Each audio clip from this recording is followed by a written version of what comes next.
There's going to be some history made this Christmas in the Premier League. Rebecca Welsh, first female referee. Samuel Allison taking charge of the game today. Referee Sonny Singh-Gill makes his Premier League debut. How was the conference last year? You said you wanted to come back this year and say to people that progress has been made. Do you think it has? There isn't the diversity that we need. We recognise that. It was recognised before I joined, and the funding that's coming into refereeing now through the Elite Refereeing Development Plan put increasing diversity as one of its main focal points.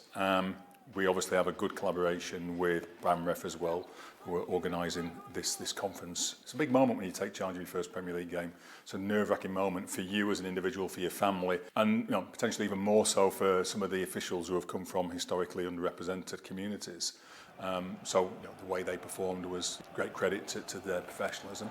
What have your conversations been like with them in terms of supporting them around being trailblazers? It's kind of unfair, isn't it, that when you see Sonny or Sam or Rebecca going on to that field to take charge of their first or second Premier League game, they are in some ways taking the hopes of a whole community onto that field with them. And again, that's not fair, because we all know that games can go well or not so well for any individual referee, and it should only be a reflection on you as that particular referee on that day.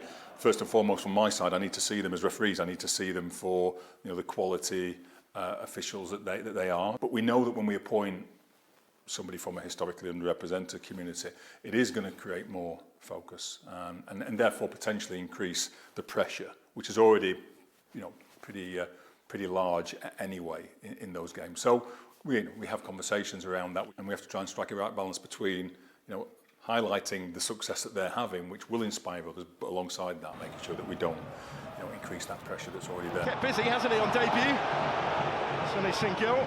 So lots and lots of development opportunities across all the leagues that we served last year, almost 200 in fact, where we identified high-performing officials who could be exposed to the next level. It's our job to continually increase the talent pool that we have available within the professional game. If we are making officiating more appealing by breaking down some barriers, by reaching out to communities, saying, have you tried refereeing? It could be for you, in areas where traditionally people have not thought it might be for them. And we're able to say and look at the quality that exists from communities in some tremendous role models, then it makes that job a little bit easier, I guess. But we win because we have access to a greater talent pool. And the talking in this conference about if you can see it, you can be it, and I hear that a lot, and it's true. It's true. When I started refereeing, most referees looked like me, came from my community, and therefore it seemed like a normal thing for me to get into. I want it to be a normal thing for anybody to get into, because they can see it's possible no matter what your background is. In terms of this space, what does success look like for you, Howard? Success for me means having the greatest level of talent available to me at the highest level of the game. As many officials who can be appointed to the highest profile games as possible, and a group that's truly diverse and representative of our society.